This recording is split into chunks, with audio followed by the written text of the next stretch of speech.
Welcome back, folks, if that's indeed what you are. I, on the other hand, am Layman Pascal. I'm here with friend of the show and natural intelligence maven Jill Nephew to discuss the spiritual developmental notion of the work, its myriad principles, and its possible metamodern permutations. For those who don't know, the work is a term used to designate the life and principles of spiritual effort and alignment, roughly analogous to the Sanskrit term sadhana. It's historically associated in a very general way with the alchemical notion of the magnum opus, the great work of the scientific illuminists to transform themselves and the world. But it's also more specifically associated with a current of overlapping approaches and developmental networks descended from the early 20th century philosopher sage Gurdjieff, who placed conscious effort and intentional suffering at the heart of his Dharma contribution, while emphasizing the participatory role that our spiritual life plays in the biosphere and the cosmos, and the need to actively regenerate and accommodate various forms of essential and subconscious intelligence. Today, as we stand before this variant of wisdom culture from a contemporary, metamodern, integrative, game B, liminal web, cognitive science, unified psychology, biodigital, planetary, postmodern, evolutionary, spiritual perspective for multidimensional, sincerely ironic, transcultural humanity, what do we see? How do we understand it? How do we profit from it? How do we tweak it for our time and circumstance and knowledge, and particularly for our knowledge of how our knowledge functions? Jill, what's the answer, or the question, or hi, nice to see you? Hi. That's a great intro to the work. What is the answer? That's a great question. Can we answer now? Can we answer? And I think this brings me to the heart of something I wanted to maybe try to touch on in this conversation, which is to suggest, which I'm going to continue to suggest, that modern cognitive science has something to say about this, and we're going to, I'm sure, go into it, in that I think we know enough now that we can start to corral or constrain what this is and how much this is aligned with what Gurdjieff, I believe, which I'm sure we'll have a chance to go into, was pointing at, which is that it's not so easy to do the work, that you're thwarted constantly. So it's not like I'm just going to sign up to do the work. Something's thwarting you. It's something, all these processes exist that undermine it. So it's almost like an avoiding landmine undertaking. And it's not a both and all-inclusive kind of enterprise, which is very different, say, than maybe a principle of integral that maybe even is being adopted by metamodern. This is not a both and. This is a not enterprise, I'm suggesting. And so I think it'll be really interesting to do a lens of modern cognitive science, and also, as you suggested, a lens of thermodynamics, and then cross-cut that with our own understanding of the Gurdjieff work. And I say, I in that realm, I feel as though that's a little bit of the Wild West, because as we know, Gurdjieff, it's not so easy for anybody to grasp what his teaching was. It's an ongoing effort, I think, for anyone who's honest about it. It's like quantum mechanics, and someone who understands the Gurdjieff work probably doesn't understand the Gurdjieff work. Like, I'd be curious, actually, if you agree with that statement, but that's kind of my take on it. At least you do even agree on that much, right? So I even have to check that. So I think so. I mean, I think there's a general problem in religion generally, but also with Gurdjieff specifically, which is somehow analogous to the Dunning-Kruger effect, where the people who think they know what they're talking about don't really know what they're talking about. And the more you actually understand it, the more cautious you are about how much you understand. Yeah, maybe we'll get into that too, which I hope we touch on. I've got a lot of notes, and I might be making awkward silences that Bruce may or may not edit out, where I check my notes and make sure I hit all my big points. But one of them is this idea that I heard come up in your discussion of debriefing of the metamodern retreat, which is, what do we do with elders? What do we do with old practitioners? And some sort of sense of delight of being around a group of maybe people that are perhaps past the Dunning-Kruger effect, which you, by the way, have to say now know is not a real thing in the way it was originally presented. But there is definitely something that ages with practice, almost bring a wisdom to a practice, and maybe it is, which we can get into the gestalt of starting to appreciate all the landmines, because landmines don't show up right away, right? The landmines are everything's going great, and then 5 years later you hit a landmine. Yeah, or and one of those landmines is just stagnation. Right. People can be in spiritual communities or meditation practices for decades and look back and very little has changed for them. Yeah, I was So when commenting we're on that. thinking about elders, we're hoping that they've gone down a path where they are continuing to change or release or build up some interesting quality about themselves that is worth our veneration. And in that act of veneration helps us align our own practice. But it's mysterious what that thing is that gets built up.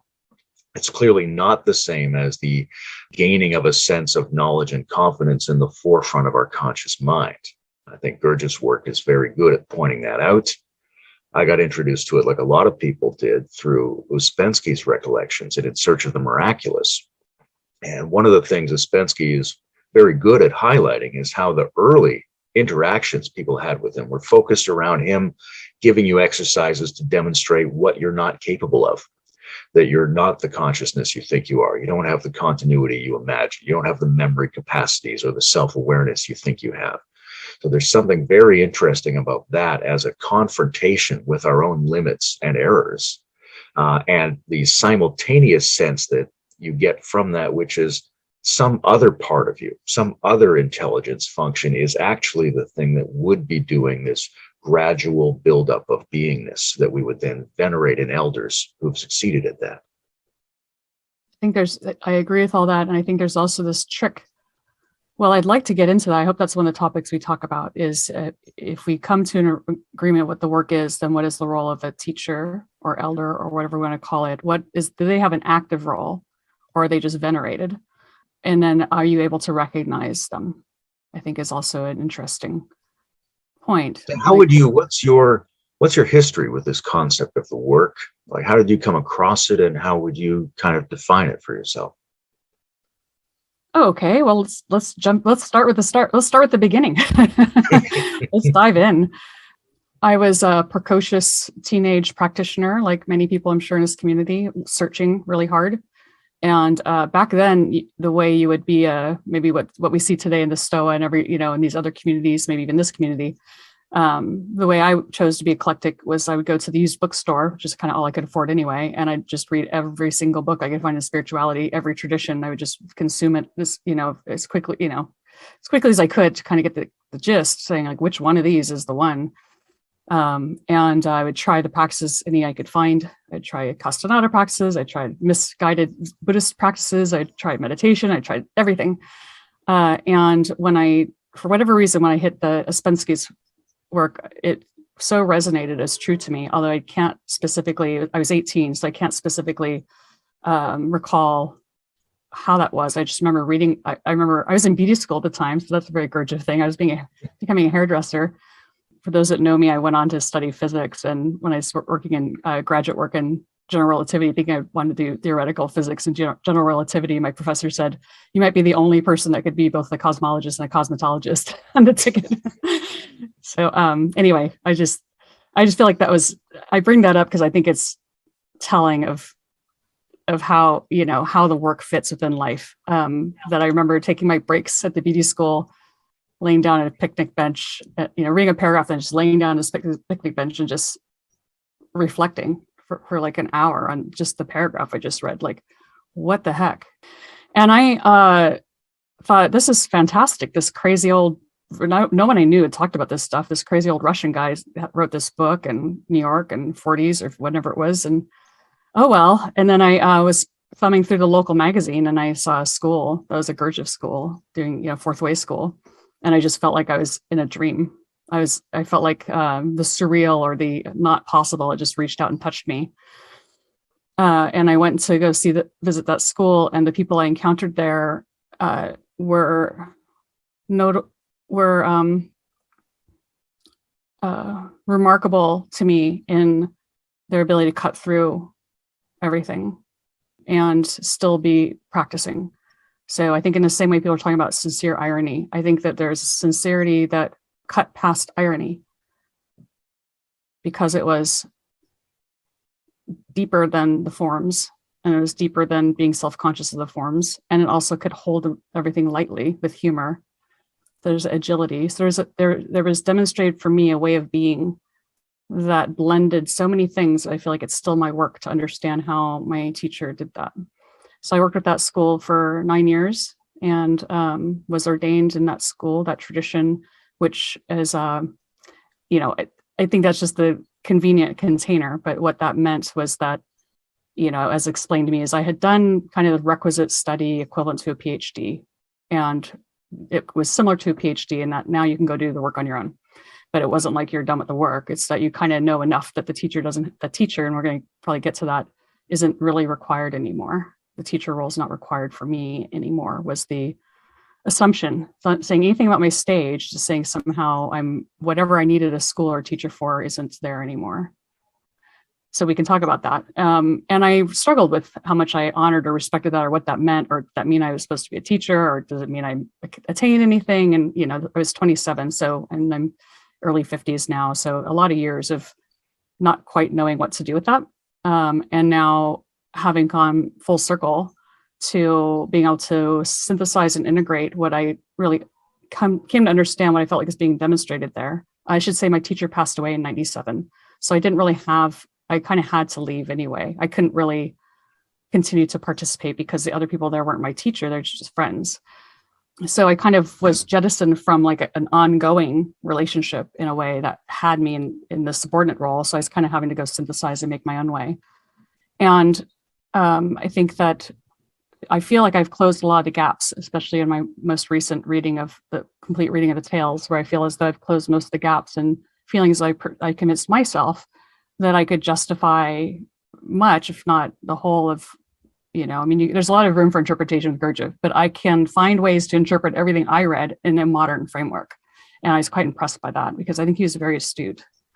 So that's the biographical story. And then the personal story is pitfalls, landmine, plateaus, danger zone, really hard, lots of failure modes, and a lot of trial and error. And I think in all of that also, so I've got three parallel threads. I have the theoretical thing that is what people have written about what I'm doing. And I have the science alignment with that I feel like where I'm reading science for mechanisms and first principles and what's actually happening. And then I have my direct experience alignment, where I also feel as though there's a base of confirming and developing a relationship to, yes, that doesn't work and that doesn't work. And that's how that works. And that's how not working works. And that's how working works. And how about you? Yeah, I'd like to hear yours. Yeah. Oh, well, I was into a lot of different kinds of spiritual things, and I was very deep into alchemy. So I was sensitive to a kind of Western or Eastern Western hybrid approach based on conversations with my grandmother and books that she left me when she died. And when I got a little bit older, my heroes were the late 20th century neuro-occultists, right? Robert Anton Wilson, Timothy Leary, Colin Wilson in England. And many of them, Gurdjieff was one of their key references, would come up a lot. They clearly admired him, both in terms of what they thought was his prescience toward contemporary scientific discoveries, but also something about the character and the attitude and the unexpectedness, the novelty that he brought to the process. So I began to read Ouspensky, and then, as amazing as he is, he's so clear and concise and clearly did so much work himself, but moved quickly on to Gurdjieff's actual books, and I've just chewed through them as often as I can for the rest of my life. And they're one of those really complex sources of material that every time you go back to it, you find something new that you can connect to something that you've discovered in yourself or in the world in the meantime. So it's impossible to really tell what it was that he understood, but what he left behind is a tremendous resource. And the framing that he gives and the particular concerns that he brings into Dharma transmission around ecology, around the conscious and the unconscious, around working toward a planetary east-west kind of culture, around merging the scientific description with the spiritual description in a way that's a little bit more functionalist, and his concerns around trying to cultivate understanding in individuals rather than having them get caught in the teaching. These are all classic problems, but also really prescient problems. And they address many of the issues that I think the most sensitive, most intelligent people today face when they stand in front of spirituality. So for me, this is one of the characters that I would like to see integrated more thoroughly into these overlapping communities, because it's very consonant with what he was working on, and he provides some plausible solutions and in a way that's flexible and works with our unfolding general understanding of the cosmos. Yeah, I agree that I have a lot of contentious arguments. Like I have a lot of truth telling that will be contentious. And one I thought, just throwing out that I think if Ken Wilber had really dived into Gurdjieff work first, he wouldn't have bothered with everything else. That's a pretty big statement. I think maybe a lot of people in metamodern, if they start with Gurdjieff, wouldn't be doing what they're doing. And I think I've got to defend that statement. And I think that, why do I think that? I think that Gurdjieff gets at, and maybe I'll just use some more familiar languaging that's been familiar in the liminal web. I think that Gurdjieff gives a suite of tools, it's not even a suite of tools, it's a massive machinery trying to get after a mechanism. And the mechanism, I think, might be more familiar. This might not be a complete thing, a complete capturing, but maybe what John Vervaeke points out as parasitic processing, might call it something else, but that if we switch to a thermodynamic statement, you take in so much energy every day for things. Where does the energy go? Does it go to the work, or does it go somewhere else? And if you are trying to do a spiritual practice and you think that because something has a therapy practice, any psychotechnology, you think because it's in a psychotechnology wrapper that it's not ending up as a parasitic process. And there is nothing in this community that I see anywhere that has the sort of discrimination to say, how do you know if you have just launched a lifetime parasitic process as self-help, spirituality, self-improvement? Where is the technology that wields that sword? And I believe that's what Gurdjieff does. So he has a unique, special place. And I think that's what modern cognitive science also can do, which is what I've been trying to put out in the world, is that there is a possibility to speak to this extra meta layer, which I would say should contend as the meta theory. Like, you can't go higher than it. How do you discriminate between fundamentally the energetics of parasitic processing, which, is the machine, is our erosion, is the chaos, is the nonsense and the madness? How do you know if you just spun up one of those processes, or you have worked to start to deconstruct and return to something else, right? And so I think that Gurdjieff is also really honest about, you get to be slave to one or the other. So there's also this humility of, like, you don't get to make yourself into maybe there's various bait to hang out of, you can be a Superman, you can be enlightened, you can have all these exotic states. There's all kinds of bait to try to get us in our agenda-driven mindset to latch on to doing spiritual work to attain something. But I think we all know the bait and switch is everywhere, that once you get in there, you realize you have very few degrees of freedom. There's very little things you can do. There's a lot of things you can do, actually. There's like infinitely many psychotechnologies that's what we're seeing right now. We saw an explosion in the 20th century. I know Greg Enriquez has pointed out just this kind of ridiculous explosion of psychotechnologies and clinical psychology. And there's lots of criticism of that they all do the same. And yet it doesn't stop them from inventing more of them. No one can differentiate one being more effective than the other, but they're still busily inventing them. And the same is happening in our world, endless forms and things people are inventing. And so speaking to that explosion of complexity, what would happen if most of those are parasitic? What would that capture look like? And I think that is what the tales, many of the threads of the stories, are the emergence of a true practice. And in all the ways, many, many ways, it just gets consumed by this. There's a machine trying to consume it. It's not that it's not like sometimes it does, sometimes it doesn't. It's that you have to protect it, because it's like real energy that parasitic processes want to take away from it all the time. And I guess I'm just cutting to the punchline. To me, I've been doing a lot of deep reflecting. I think a lot of us have over the last decades, of the role of a teacher. And as I see teacherless communities and think about what is the role of the teacher, I think that, like, I would put forth the hypothesis that the protection of that until the person knows how to protect themselves is the role of a teacher, but hopefully not more than that. And how to protect it's tricky, right? So it's trying to fend off, and the parasitic processes that are coming in to attack your practice. Teachers there try to fend for you and create, a refuge, right, from that. Like, you often first experience the restorative, the refuge quality, that it's someone's fending that off for you, and that power it takes for someone to fend that off for you.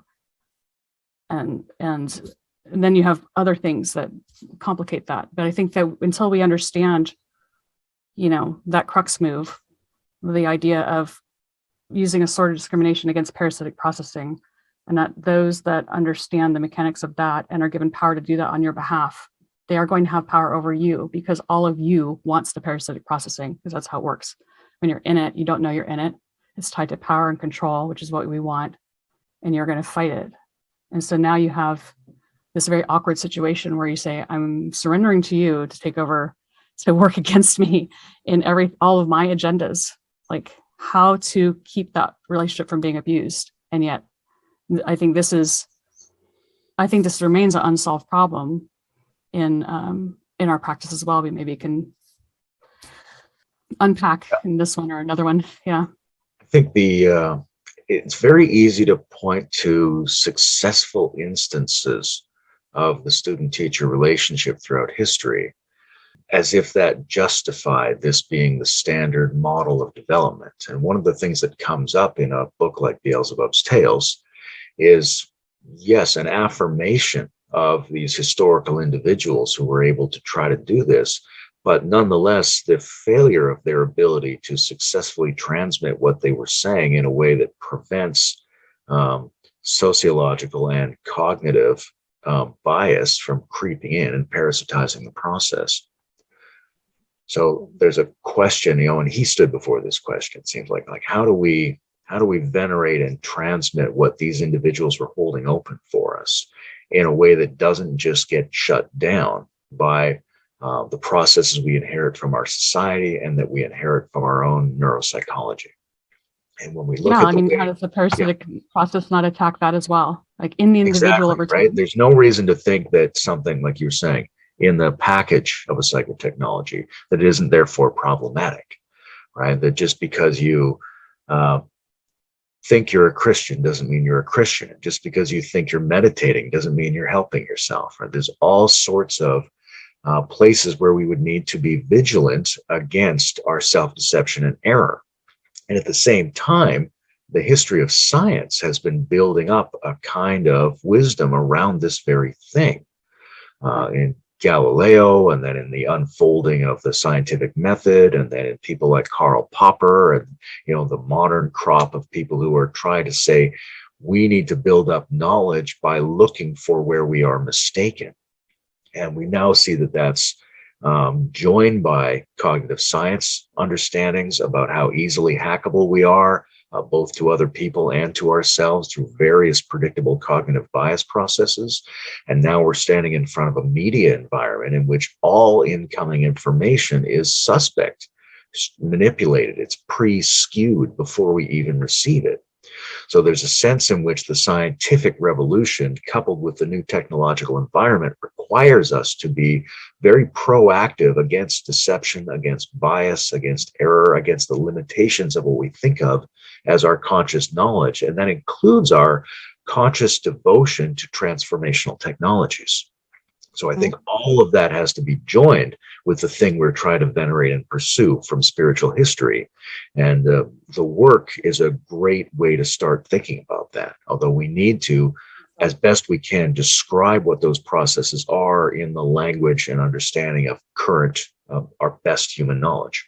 I think so. I think we should pivot to that, then we can return to all the contentious arguments I just threw out within that context, because I do think that, like I said, the role of an other is to potentially protect that process from parasitic from a parasitic attack. And we have used other people to help us defend that.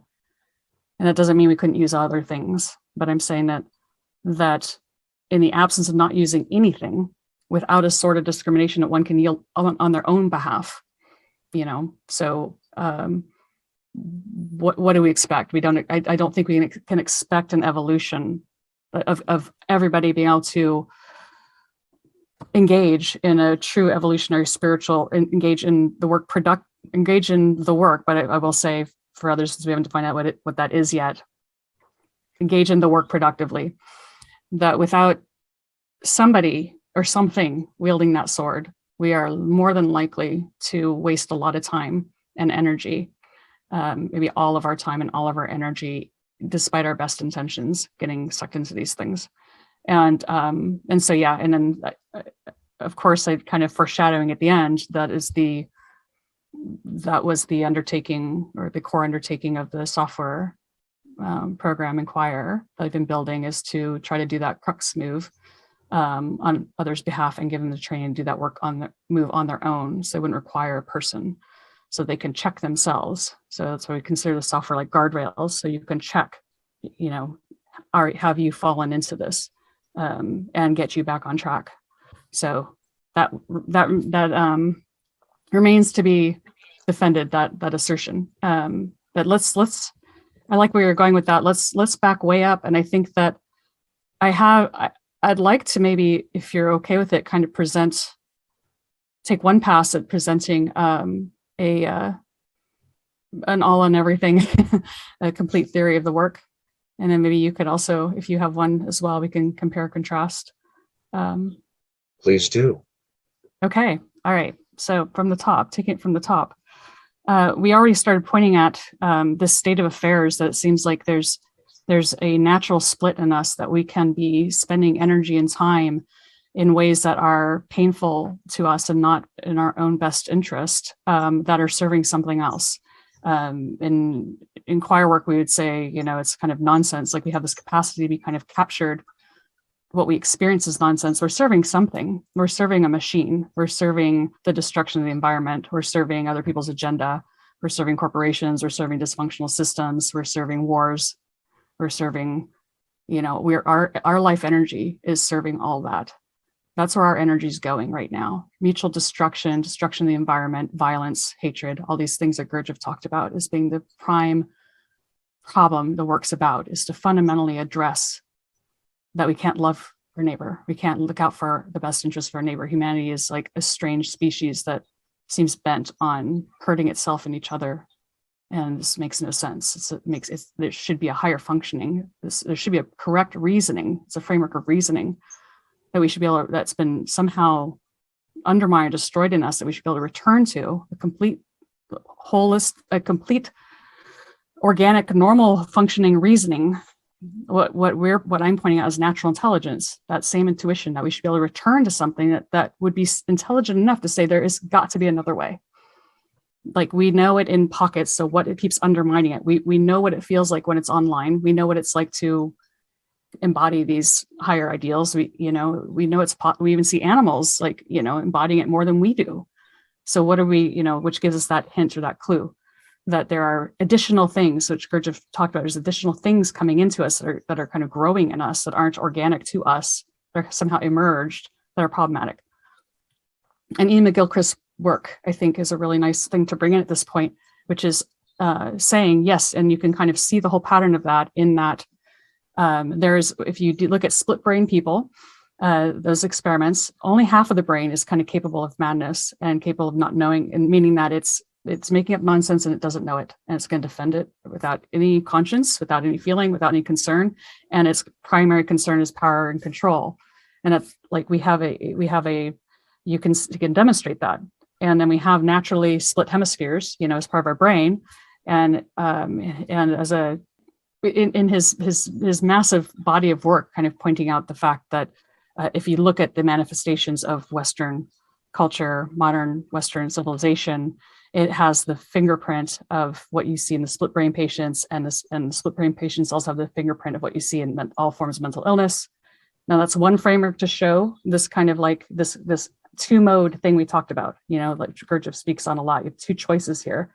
You have this two ways of being, and the two ways of being would be, you may think is left hemisphere, right hemisphere, but the two ways of being are actually fully integrated versus captured. Fully integrated means sometimes you're lopsided one way, sometimes you're lopsided the other. There are conditions for both. That's why we're evolved this way. We're supposed to not be perfectly on one side all the time, or we're supposed to be able to fluidly move between them. There needs to be adaptive that gets stuck. So looking at that stickiness, not the state, but what is the meta process that get us stuck? And so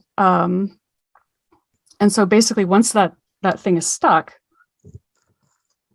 once the system's stuck, our energy can go into feeding all kinds of things there. And I think a good metaphor is the dream. Like if you're in a dream, you could be doing all kinds of things in a dream. You could be busy doing anything in a dream, and you don't know you're in a dream, and you could just be spending your whole life in a dream, running around doing things, and then you wake up from the dream and you realize it didn't matter at all. It wasn't connected to reality in any way whatsoever, and you had no way of knowing.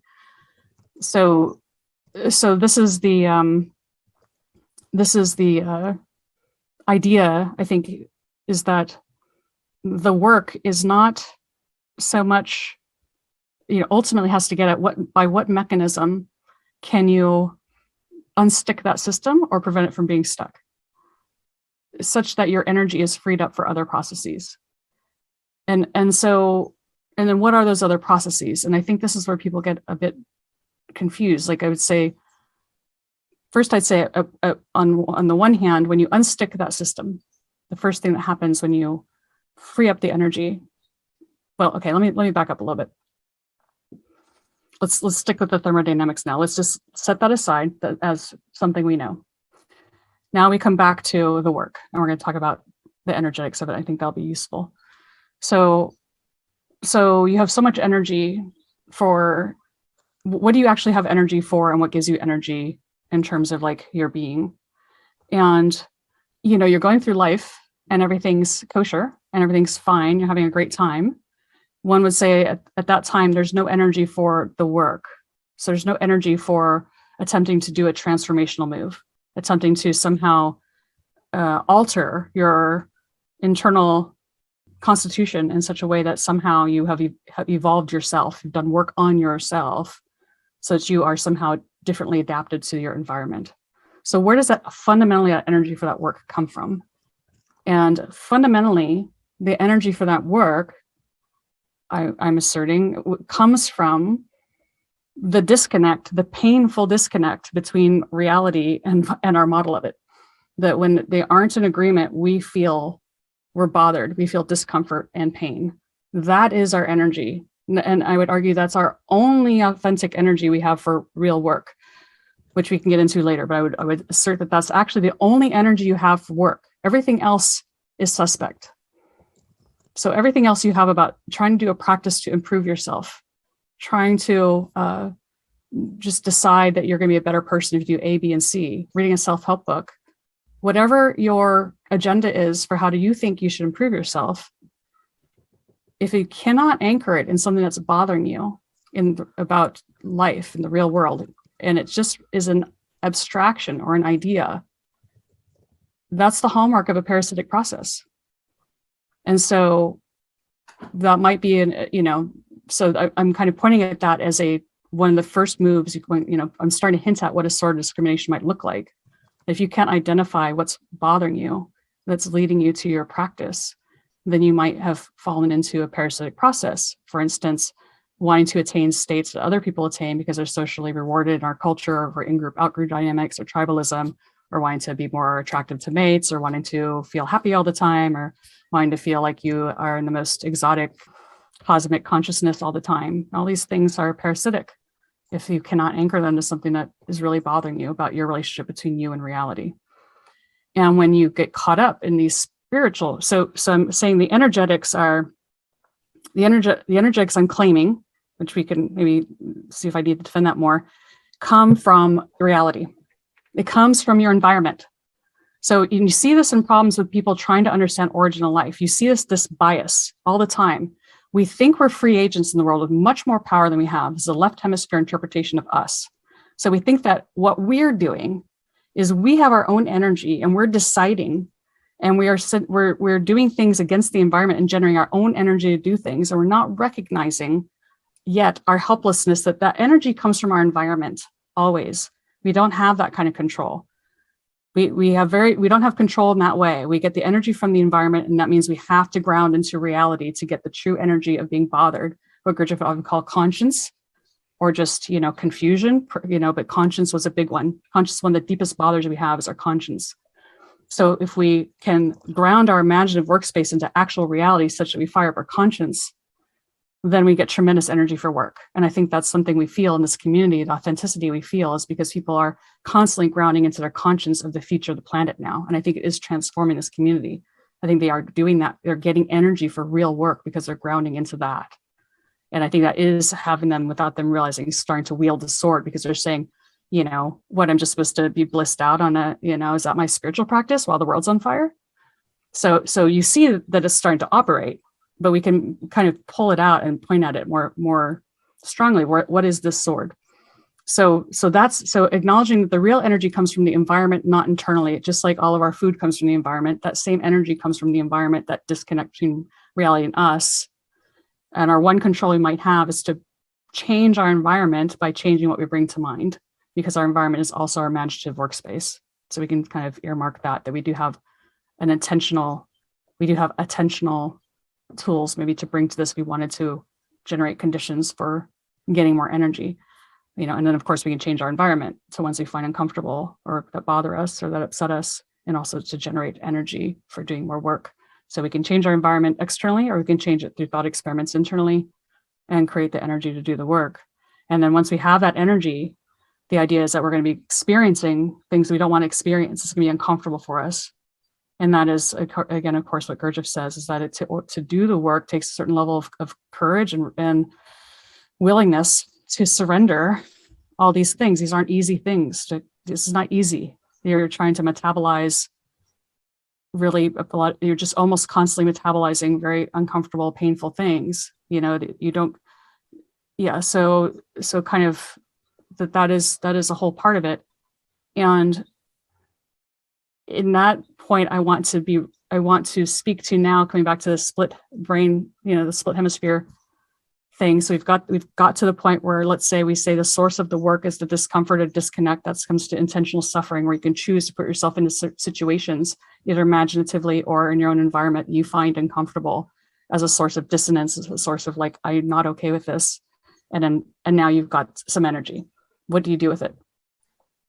And so now we have kind of a split where I'd say this is where I think that Inquire and modern cognitive science has more to say about this, but particularly what Inquire has, and this project has selected from modern cognitive science, which is to say that at this point you've got some energy and you have the thing that's bothering you, and you can either walk the stack, you can use that energy to try to, in a sense, I've seen people like try to heal or dissipate or just feel the feelings, and then somehow notice that they go away over time, and notice sometimes you have insights.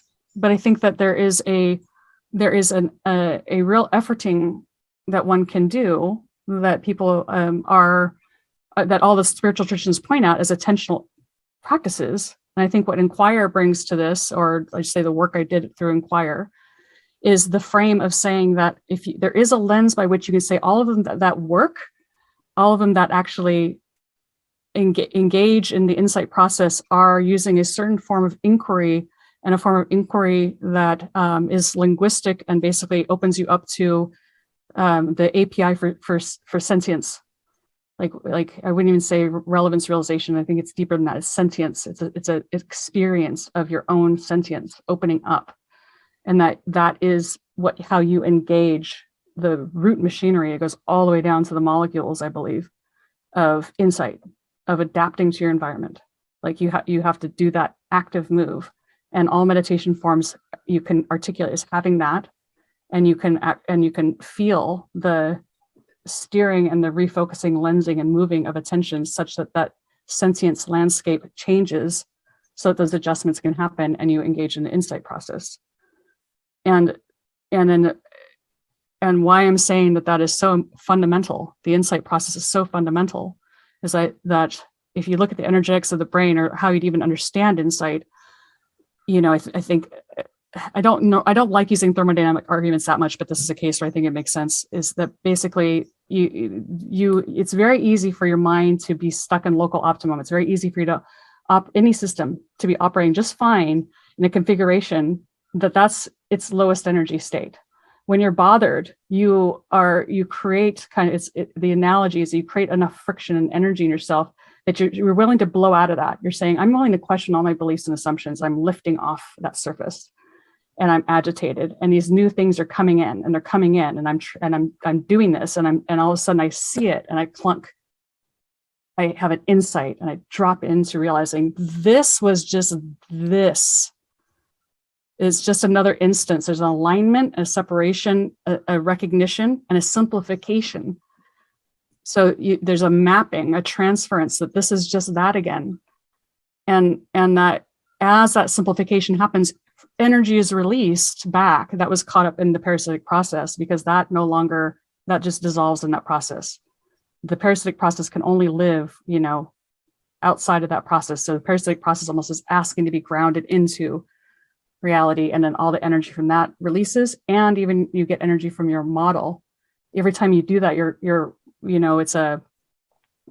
it's as you stack the metaphors, or you stack the analogous situations, as you stack in life, these similar, you're building up this tacit knowledge. That system gets faster, more rapid, more clean, more tuned, and that is where we become, we demonstrate mastery of life. And so, things become simultaneously looking, more expert and more easeful, like gymnasts or dancers. They make it look so effortless because they have, tuned that into where it is actually the lowest energy path. And so if we switch from thermodynamics and now just switch to, path integral kind of ideas like Leibniz, and the idea that, every little part of you knows the entirety of the path that is the optimal, we then realize that this makes sense, that every system is trying to find that. Like your brain would be no different. It just comes baked into physics almost at that level. So they're only addressing what's blocking that process from happening. And then once you're back attuned with reality, there's kind of this idea of like, now you have dropped everything into the subconscious, where you can both simultaneously be in flow, feeling like you're kind of being animated by life, but still participating. You feel everything. And you also recognize that you aren't necessarily driving the show, but you're not a machine. You're not, somehow there's this interesting dichotomy. You're not being used by a parasitic process. You're dancing with life. You're being used. Well, now this is where Gurdjieff gets a little edgy. Are you being used by life in that scenario? And maybe we need to, the language around that gets a little hairy about food for the slaughterhouse or for the sun. Have you really, but at least it's yeah. So it's that distinction that I think John Vervaeke talks about, the zombification of being trapped in parasitic processes. Gurdjieff talks about the automaton, or being mechanical. That is very different from what people would experience as just, you automatically walk without thinking about it. That's not the automaton part. The automaton part is that you are caught in a pursuing of a parasitic process that is completely nonsensical, but ultimately your energy is serving somebody. Maybe it's a spiritual charlatan, or it's a, a never-ending therapy process, or it's a, the man in the more traditional sense. It's some machinery that has built up and captured you and used it towards its ends. So I think I'll stop. I think I kind of gave the. Yeah, that's a great, very cogent, very up to date and interesting description of what's going on in a lot of the Gurdjieff stuff. When I think about it, in order to have a reasonable conversation, I'm going to bracket the stuff about the creation of higher bodies. Not against it, but it doesn't have to be at the forefront of the conversation. Right. It seems to me to be a guy who had a high amount of energy and was interested in why that was, and was obsessed with this question about what role human beings play in the biosphere and what role the biosphere plays in the cosmos. So there was a deep ecological inquiry driving him. And when you think about what a human being could be when it's at its best versus what most of us are doing, it seems like a really painful contrast. So there's this question of what is it that tends to cause human beings to flourish as well as at being human beings as we see most of the rest of the creatures flourish at being themselves. And it seems like he comes down onto this, being park dog duty idea, which subdivides into two types of description: conscious labor and intentional suffering. So one of those descriptions resembles a building up, a producing, a constructing, which seems to involve intentionally mediated hybridization between what I call subjectively active internal subsystems. And that's more and more successful in that harmonization of different systems, you get a more and more efficient energy and information transferring system, and a generalized sense of yourself as being more than your response pattern. There's something very satisfying and there's something very securing in that, so that a lot of things that might otherwise disrupt you are not disrupting you because you're more solidly anchored in this coherent feeling, embodied metacognitive situation. And the other side, the intentional suffering side, I think is very explicitly the kind of thing you're talking about. The intentional leaning into remorse, the interest in finding your own errors, your own limitations, the concern that you're going to get trapped in self-calming and become automatized through that process unless you are actively resisting it, and that can happen no matter what quality of self-calming you think you're involved in. And the other element of that, which I think goes along with a lot of these cognitive science insights that have come around in the last couple of decades. And I agree very much, Vervaeke is good on this in talking about the way these basic cognitive prediction systems operate at the full scale of the being. Perception, right, and the ability to eat your perceptions better, to receive that energy from the outside, seems to be very connected with the orienting response. Right, our nervous system tends to pivot towards discrepancies in our information environment.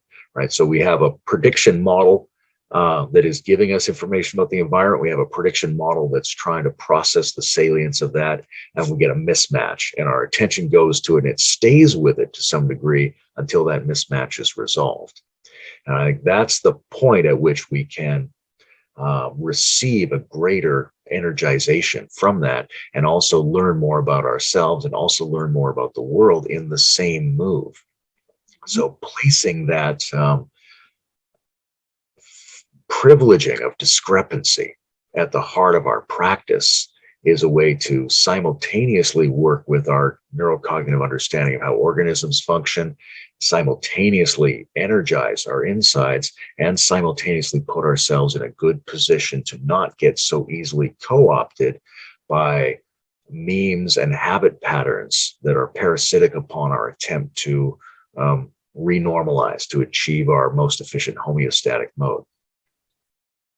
Yeah, I think the self-calming is what I think that's a really good thing to unpack for people. I think the way you used it is how I meant it as well. And I think it's also really, again, this is a contentious discussion, but I feel like I'd love to be challenged on all these points and keep them in the sense of bothering people. I mean, I feel like in a sense, the talk on the work should bother people.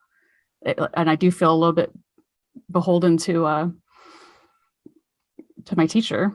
And to, in previous discussions, I didn't feel that obligation. In this discussion, I do feel like it's not, somehow something doesn't feel right about talking about the work without being willing to bother people. That's not being willing to say things that people are going to upset people, that we can work out together and get to the bottom of. And so self-calming, in the way I took from I have to preface everything that way.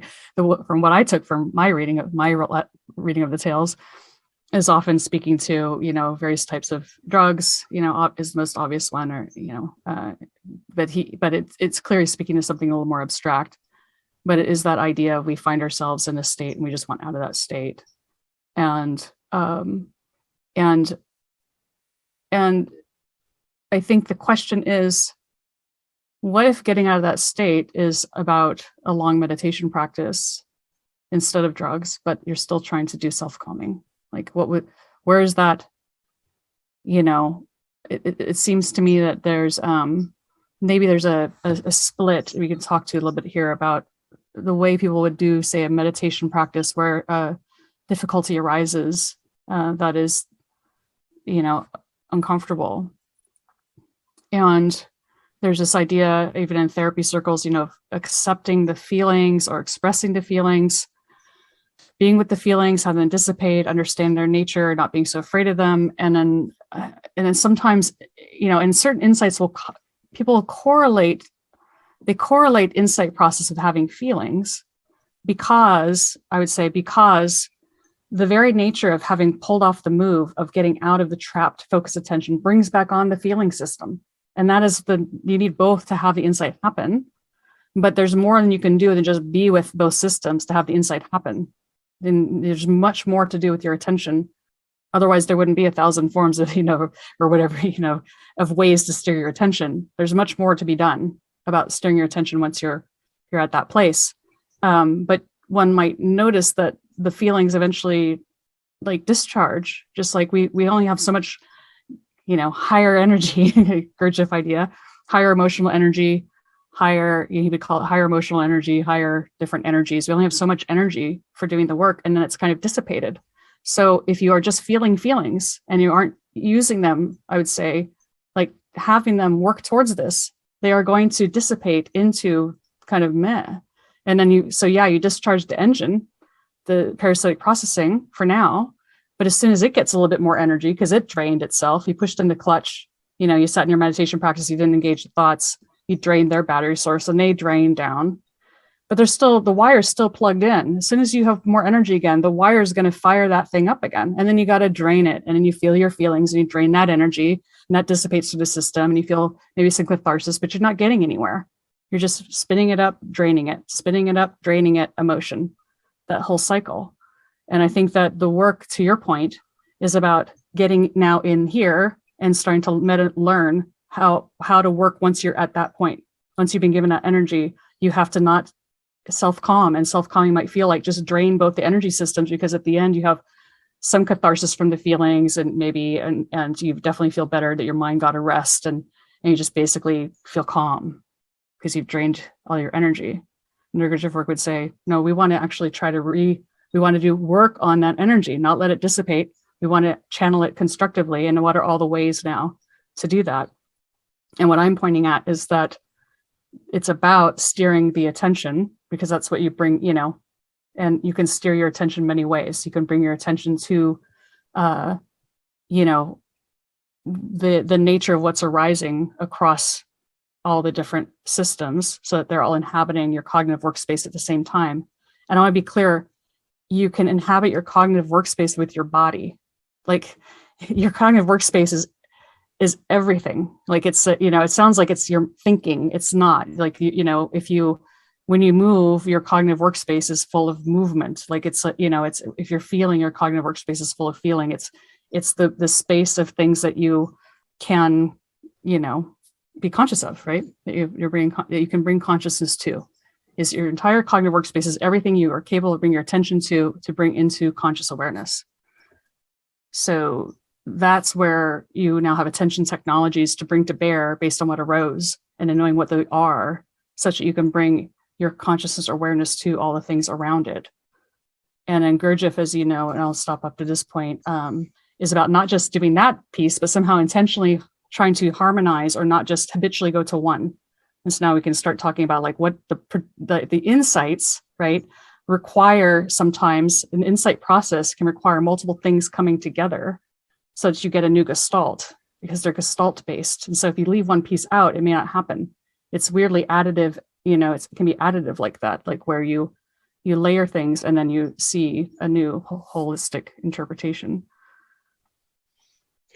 Yeah, this bit about feelings reminds me of the injunction to neither express nor suppress emotional responses, right? Which is not it's not meant as a general rule for all situations of life.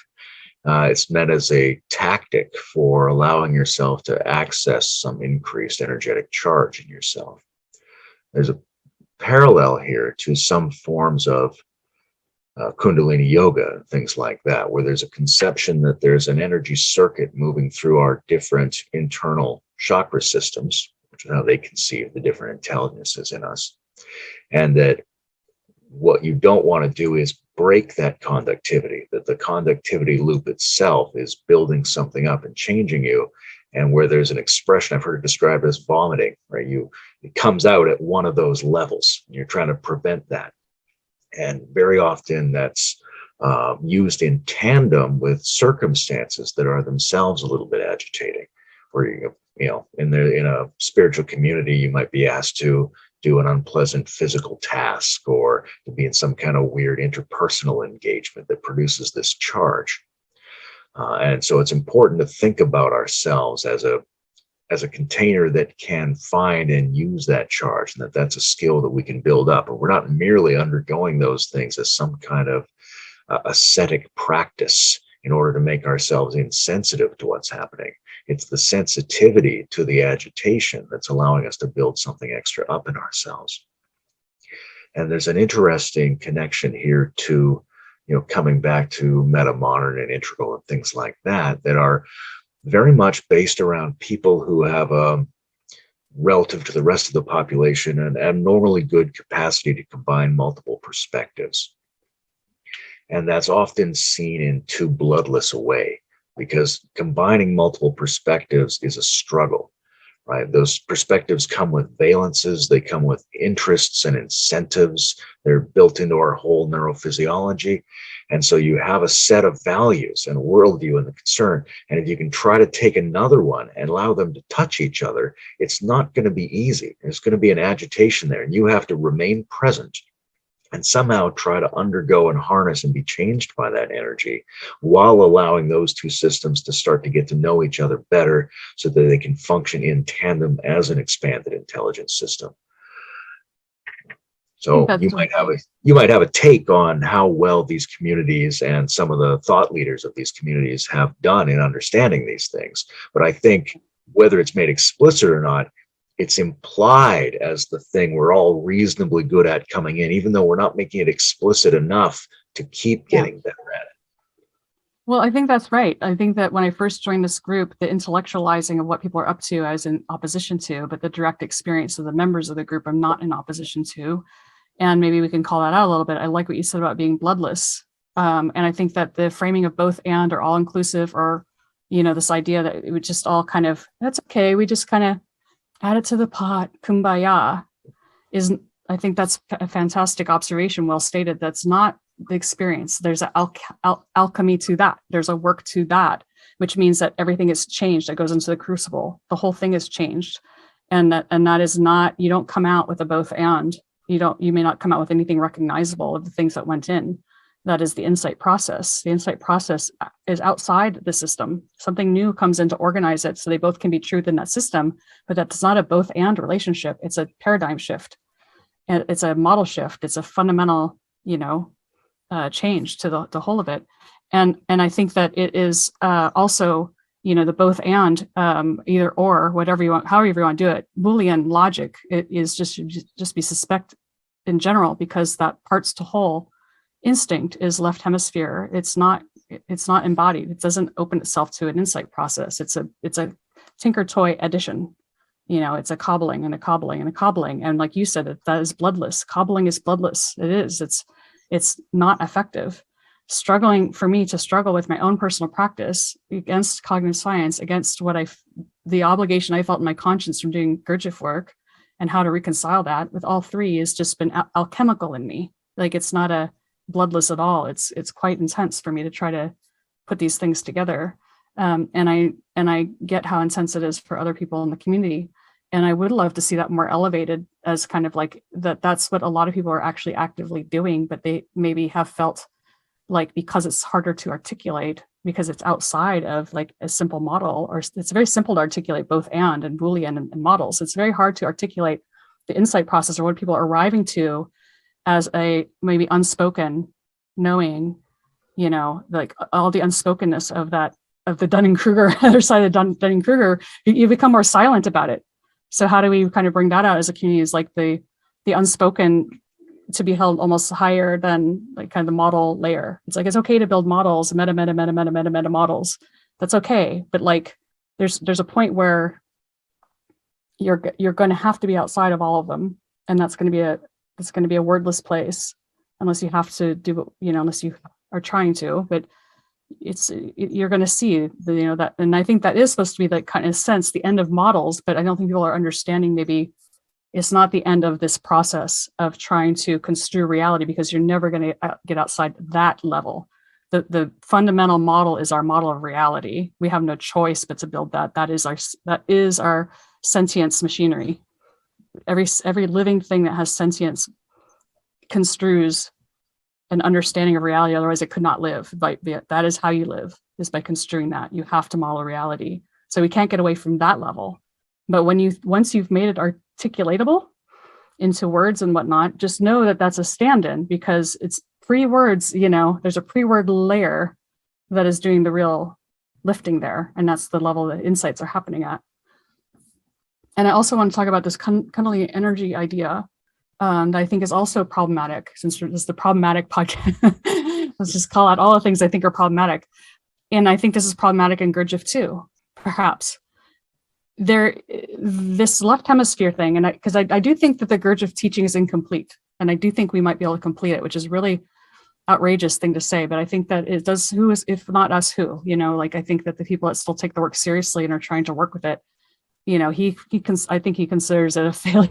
He's kind of counting on us, his grandkids, his great grandkids, to try to see if they could move it forward. And so I think some of the incomplete part is the catch-22 we're in, of a horrible catch-22. This comes down to the problem with teachers, the problem with all psychotechnologies. When I say that they can all trap you, it's not that they mean to. It's like, how does that happen? How do they become parasitic? Well, as soon as you make a model of any type, that can become parasitic. Any model can become parasitic. If you call it the Kundalini model, if you call it the mind, body, brain, emotion model, the four centers model.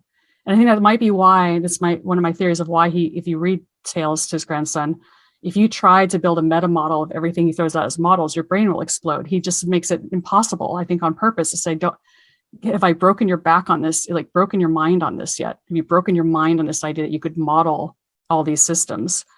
And yet, do you see how something remains? And so I think that in a sense, what you were saying is that there is this energy, and I want to give this more shape, like, there's this emotional energy we talked about for the work. And then what you pointed at, that, the difference that matters, the Gregory Bateson, the difference that makes a difference idea, that's based, that we know that's how our attention system works. But that's not like a word or a sentence or a thing. That has a whole fabric to it and a texture to it. And when you note into the nature of that sensing into that, it is lighting you up in ways that don't necessarily have to be separated. Like, you can get curious about articulating what those things are, should you want to articulate them to yourself or bring them to mind later or convey them to somebody else. But it's not necessary after a while. You see it that you can have an effective landscape tied to that dissonance that lights you up in its own unique felt sense pattern that is so beautiful, nuanced. It's like, that's just the art of growing. There's like artistic, it has like an artistic, you have an experience of it, an experience of that dissonance. It's a poetic, you get a taste for it, almost like, truffles and wine and all other rotting things, you kind of start to appreciate the darker aspects to it even, and take it as it is, and note how it lights you up in different ways. And so in some ways, the not turning away from the full experience of it, and seeing how you can start to observe how that those things were never divided except for the part that would divide. So in some sense, to if you can get to meta of like, have I engaged another model right now? What is the felt sense of that, which you can feel? Boom, you can feel like like you said, that idea of shouting from a chakra. There would be something you would detect in yourself would say, I have an abstraction that this is arising in my throat chakra or something I want to yell. I have an abstraction that this is like really happening in my heart, or this is about my heart. And now I'm going to do something with my heart I learned, or I'm going to just put all my attention there instead of staying with just the shape and fabric of what arises as it arises, and then allowing the conceptualization or whatever needs to happen to take shape as you're with it. It's almost like from stardust to star, the thing may on its own right, if you give it time, congeal into a pattern that is polarized in some way, like, or not, but it's the systems are I'd say, I have kind of a hypothesis that all data is a waste product of cognition, and all these models are kind of a waste product of cognition. So, somebody has a profound, interesting, transformative experience and they describe it, and all of a sudden they have to articulate a model, and then that model gets elevated and used, and that we're kind of continually chasing, almost like consuming the waste product. So the primary product, which is very little true energy left, and it might even be by its very nature parasitic. And so this is like pointing out almost like a direct pathway, but again, if you were to the direct pathways of like Advaita or whatnot, where you're just trying, doing maybe fundamental reflexive processing, which is just kind of, or, stay in that one thing, is still only one way of looking. So I think that there's this a little bit of that's what I'm arguing for, is a really important fundamental move. That it is a big deal, as Ramana Maharshi said, to stay in the question, to stay in that which connects to sentience constantly, and lens around sentience, and exercise different ways of looking with sentience, with what arises, and trying to learn the ways of looking if you need to, but for now, I'd say, because our habit so much is to apply models, like that's essential to bring that in intentionally. But there's an intentional layer of work to step out of models if one wants to escape parasitic psychotechnology processing.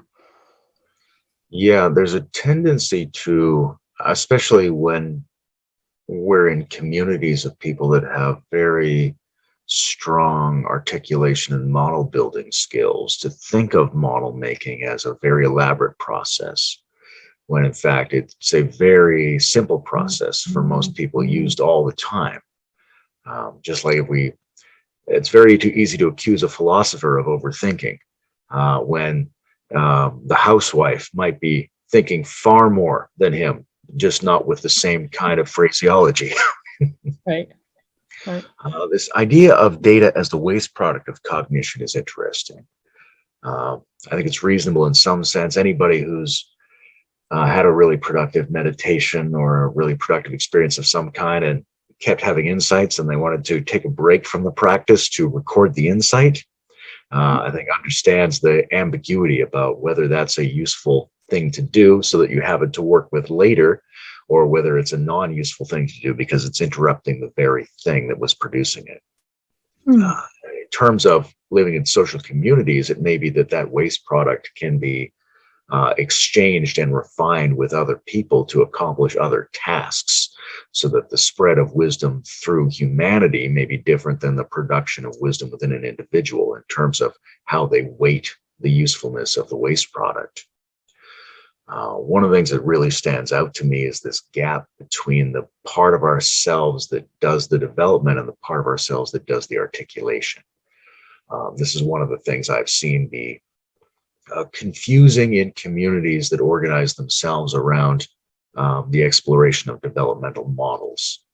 There's a tendency to think that the development is indicated strongly by the articulation of values and worldviews by the frontal personality of the mind.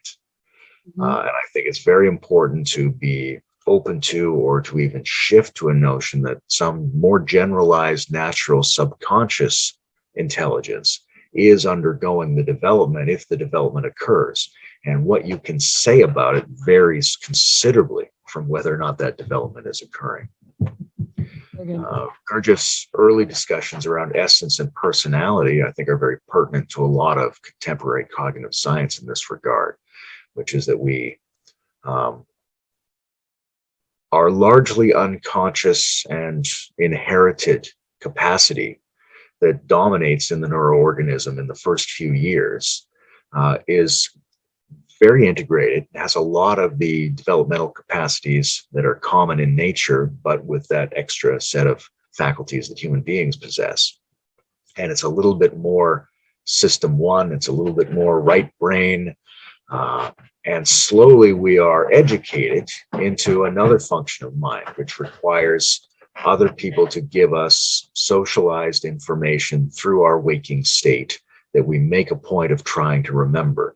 And this builds up to be our personality. And this allows our biological psychology to interface with the local social environment of whatever nation and historical epoch we happen to live in. And these two things need to work together. But we're in a situation where this social consciousness part builds up to such a degree that it starts to overwhelm the other part. It loses the capacity to fit back into that. And so the information coming in is now being, in my mind, stored in the foyer rather than being allowed into the house.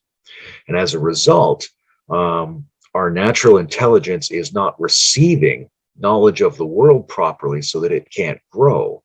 And it's being replaced by this sort of socialized mode of consciousness, which is more left brain, if we want to call it that. So I think there's an important element of using intention to reconnect these so that we can inform our more nonlinear, integrated, pre-integrated intelligence so that it can start to take over these faculties and functions for us and alleviate the problems that come from over-reliance on that other brain system, and therefore produce what we're built to produce in the Gurdjieffian sense, is the ability to generate some third system, some additional form of being out of the correct interaction of these. But we can't get that correct interaction if all of the information is going to this frontal personality and we're not doing any work to transfer it into the other nonlinear intelligence systems. Okay, 2 points. That's a really big, this is really fun, by the way. These are really big and important points. The waste product of cognition. This is a really important point to get clear on. So data, data is, what I'm defining as data is information that can't be recontextualized. So I'm saying that there are other things that can come out of a process that can be recontextualized that Can you give an example for people of what you mean by non-recontextualizable data? 50% of Americans like butter better than margarine. Like, okay, who did that study? What did you ask people? What happened there? Like, how do I know? What year was it? When did you do that? Or like, what? Like, there's so many millions of ways to interpret that. I have no idea what to do with that statement, but I will do something with it, and it'll probably be nonsense. So we are flooded by this quality of information. Randomized controlled trials. Just like, I don't know what you did with these people. You might have just had a very charismatic person who run the group, and they said you're going to feel better. You know, like if you start looking into all the ways you can pollute a psychological experiment, you know, it's astounding. Like there's no way really to do good psychological experiments the way people have been doing them. I think the last 100 years, we have to go into all that. So I'd argue that like any psychological experiment that decontextualizes data, you know, is suspect. So I think the question is most of what we consume on the page in the world, you know, it would be a lot of work. The work to consume it correctly would be to recontextualize it. So that has to that means it has to be grounded directly into a living system that produced it. Like, you know, be able to have a conversation with the person who wrote it, or a relationship with the person who did the study or knew the people, you know, as deep as you can go, the better off you are to be able to restore context. And in your own personal process, so I'm saying data the stuff that's decontextualized is a waste product. And we're building giant AIs around it, and it's garbage in and garbage out because it's decontextualized. And there's lots of ways to make this argument really strong, but I'll just say it because we get rid of the contentious podcast. I'll just say it. It's garbage in, garbage out, no matter what you do with it. Big data is garbage. So what's the alternative for 8 billion people? And I'm saying you pointed out something, you're doing a practice and you have an insight and you have a desire to write down the insight. Is that garbage? I'd say no, because you can recontextualize it. And that's what you want to do. You want to create an artificial memory for yourself because this is a fresh new sprout, a little seedling of neural activity that's just this faint wisp of what you know is better. And you're saying, I don't want the old stuff I don't want to get, I feel like it's got to gel. Let me engage this secondary practice where I bring it to mind, where I protect it. This is a thing I know I need to nurture. I need to bring it back to mind. I want to reinvoke it. I want to bring that pattern back to life. The difference between being part of an information ecology of some kind versus being a discarded husk of data. Yeah, but I think we should somehow, and I don't know what, make a distinction between, I call it tacit knowledge pointers, and I think that's fair. That the correct, and this is what Inquire also is working on. This is what our community of practice are trying to recruit people into, is to start to build out patterns of how do you manage a network of tacit knowledge pointers, so that we can basically know how to invoke into each other's cognitive workspace together, the similar thing, so that we can look at the elephant together, because we all said elephant and we actually know enough because of previous practice that we did, that we all know, we have enough context to know when we say elephant, what we all mean by that, or we together construe what we mean by that collectively. So we build the pointer together. We all have our own pointer that points to our world, that we create the pointer together. Because that's what we do. That's what minds do very well. If you ask someone to bring something to mind, this is the research Schooler doing with like a criminal, trying to recognize, see the crime research, really interesting perceptual stuff there. And you basically do a little lineup, and you have people just give aliases to everybody. To like that's the blue guy, that's blue shirt guy, and that's the headband man. As soon as you give someone an alias, you can bring them to mind better than if you didn't have an alias.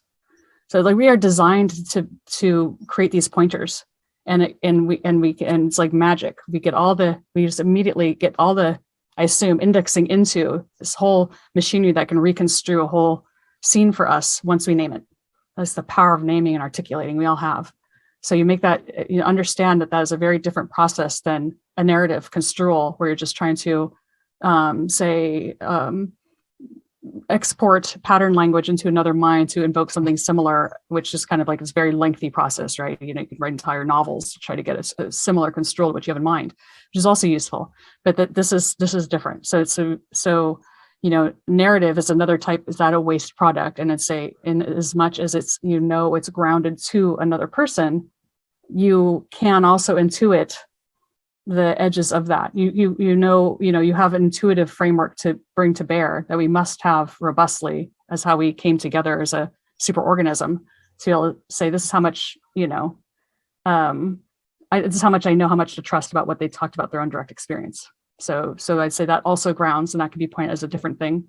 And then if you have a pointer into that, tell me again the story about the time when you met Lee Lozwick at a bus stop. I can pointer right into that, and I can get more. Anytime I want, I can be like, oh yeah, I got this pointer to Layman. I want to know more about that. And then now that this other person, Lee Lozwick's community, wants to do this, I could see them doing this, actually a book of all the strange occurrences of Lee Lozwick, and I would make that linkage, and I don't have to have the whole story. I just have you and the pointer. And maybe you curate, if you want, the narratives behind that for reusability. It's your own, and this again is not your data. This is like your construals, your narratives that you can choose. And then the art of sharing, the art of pointing, the art of sharing pointers, co-creating pointers, that what I'm calling the tacit knowledge management system for humanity would be the agile response, I think, to what we're stepping into, which is this massive reorganization where we're going to, in theory, unless a miracle happens, we're going to have to all of a sudden get unplugged, like we're going to have this collapse of energy, and the whole system's going to have to rearrange itself massively in terms of which we've been discussing. There's these massive rearrangements. So we're going to have tremendous agility, and there's nothing faster than this. When you point into someone's memory, they can access that whole scene in milliseconds. And if you ask them to construe it and just like, not have a pointer, it can take minutes, hours. If you don't have a pointer in, you may lose it forever. So, that's memory is associative. So when you create external tacit knowledge pointers or external memories like this intentionally, you've created a massive technology for how to ratchet yourself forward. And I think that does this in some very interesting ways. I mean, he provides these massive compendiums of little narrative modules, some fantastical and some seemingly autobiographical. And he asks people to read this through several times in different modes of reading. And he also includes these abstract tacit pointers in some ways. He'll talk about a certain, rather than saying, I'm going to talk to you about your third eye or something like that, he might say there's a certain something, certain something around your eyes somewhere. Right. He might even go further. He might say then he'll also make up these new terms, right? These multilingual neologisms that he creates by fusing words from different languages. And instead of saying it to you in where you think you know what the word means and you can move on, you're going to have to at least grapple with trying to pronounce this barbaric term he's generated. But it's pointing towards some very subtle element of psychotechnological infrastructure. So these are three different ways he approaches this tacit pointer function. Well, yeah, I think that's very good. That brings in a parallel, like the work that I think you're going to have Trevor Stewart on the show, or maybe you have already by the time this goes out there. That we connected on that point of the interpretation of the tales being an attempt and a knowledge of arts of truth, which I spoke on previously in this show. But the idea with the arts of truth, for those that didn't hear that conversation, was probably buried in 3 hours of talking, is that that you have a symbol system, which is static, right? And we were just saying that's a model system. My model's not your model system. We're always exchanging models, and this explosion of models. Models don't, both and is just going to create more and more complicated, not complex, complicated systems. And then you're just lost in maze model land forever. And so, how is the tales not doing that?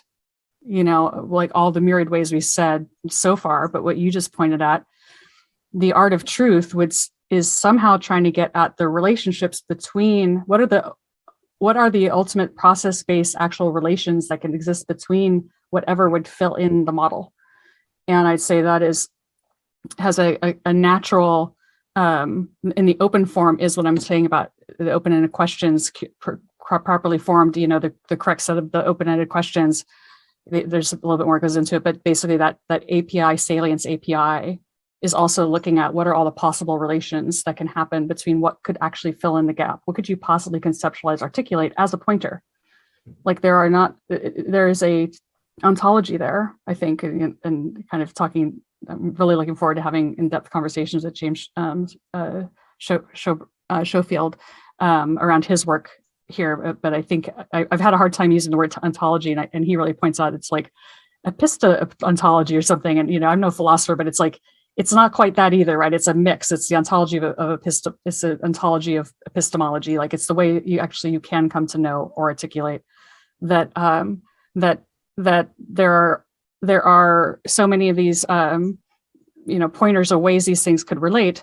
And so in the tales, what you have, I believe, is you have various construals showing this, and then everywhere there'd be the stand-in, which would be the symbol, can either be a nonsense word, the completely wrong concept that gives you a clue, not to fill in literally, like a huge warning everywhere, don't take anything in the book literally, because literal would be to fill in the symbol.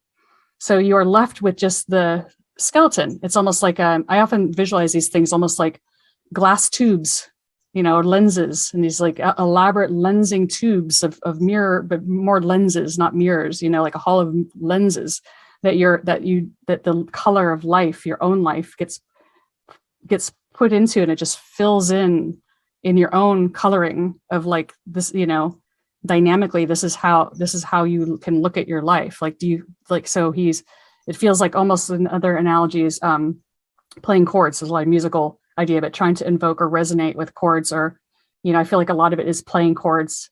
The way he changes the narrator throughout the tales, there's times when him identifying with the narrator, as we do when you read, you'll notice there's a whole chord change to who this person is. He'll be deeply identified and vulnerable, and then he'll be really, and Ahun, his assistant, will all of a sudden take on this whole different personality in different parts to demonstrate something, and all of the, and you aren't quite sure where Gurdjieff is, and sometimes in some parts he's almost in 3 characters simultaneously, and you have all these different embodied patterns that are not in the words or the symbols.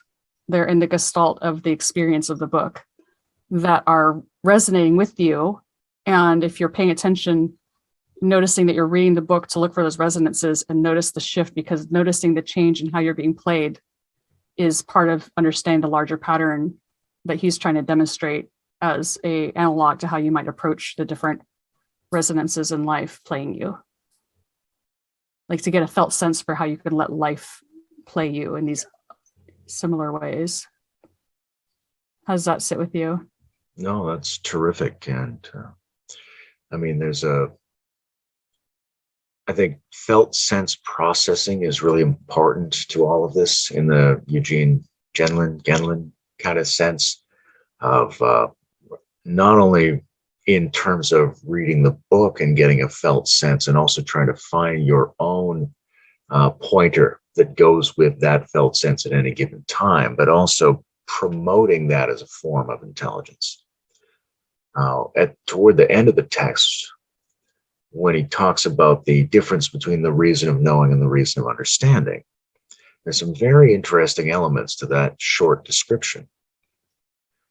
And the idea that you begin with a novel perception of some kind, which is already a way of saying something that's standing out as a discrepancy from your normal perceptual field. It's not just any piece of data. It's something that's causing an impression for some reason. It either doesn't fit or it has a certain freshness that you're not sure what to do with. And then to, on purpose, allow that to collide with some other intelligence function in your system is an interesting metacognitive procedure. And when we think of metacognition as basically just trying to be the witness to everything that's arising, we lose track of the fact that a lot of the benefit of being the witness is the intentionality of trying to be the witness, and that points to a much broader field of practices involving intentionality applied to our internal systems. And one special application of that is trying to access information on purpose that you don't immediately have. So you have this incoming novel perception, and you're going to meet it with some similar data from some other system, but that system is not currently automatically activated. You have to try to find it on purpose. And that's very similar to Genlin's felt sense focusing procedures, where you've got something going on in your system and the therapist is going to try to help you find a temporary pointer that clicks into that. And when that click in happens, great, you made a step forward in your therapy today. It's not a permanent indicator of what you were experiencing, but it indicates a transformational micro step in your journey. Yeah, we call that was in reference to, but yeah, okay. No, there's some good stuff in there. Yeah, there's I think they're both pointing to the same thing, which is that they're that basically it's his final warning at the end, which I think is worth bringing up, which is where he talks about, the correct way, or I don't know if he uses the word correct, but the productive or the right way to do self-observation versus the other way, which will end you up in the insane asylum, as a cautionary tale. And when you said, that, so there's 2 things I want to juxtapose here. One, this kind of passivity, which I know I brought to my practice for many years without realizing it, thinking self-observation is just self-observation. You just observe what arises. It's like a passive process. It's kind of getting to this like toothless, we were talking about, is that what you're saying earlier? Not toothless, you're saying bloodless. That's a bloodless exercise. So, and I think that what he's pointing out reminds you, speaks to more of, especially the stance you need of courage, that this is not a bloodless process. This is a completely active warring, it's the same idea that you were talking about, the people in this community trying to actively, mentate and resolve, like, their own, bringing their own personal practice to bear with discontinuities and things that things didn't work and models. And it's a very active mentation, Gurdjieff, process, but there's an activity to it. That how does one go about the correct self-observation? And you're saying that the help in the process of, I don't know the process you're talking about, just the sensing, just noticing what your feelings, basically, just noticing your feelings in the therapeutic process to try to get at the articulation. What did you call it again? The way Genlin does it in what he calls focusing is to, he has the patient go through a number of thoughts and experiences that produce a general proprioceptive field of experience in themselves. And then their attempt is to articulate that, but not from their current understanding. They test words against it.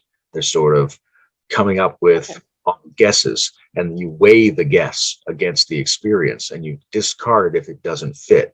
You're looking for one that has a felt sense of connection to this ambiguous field of experience that you're going through in that moment. And that's considered basically an active assistance. Yeah. Okay. An active assistance to the articulation process through kind of like a guessing process. Yeah. I'd say that's an easy move to me, because you have a homing signal. You're trying to find the best match way to articulate something that you have as a felt sense.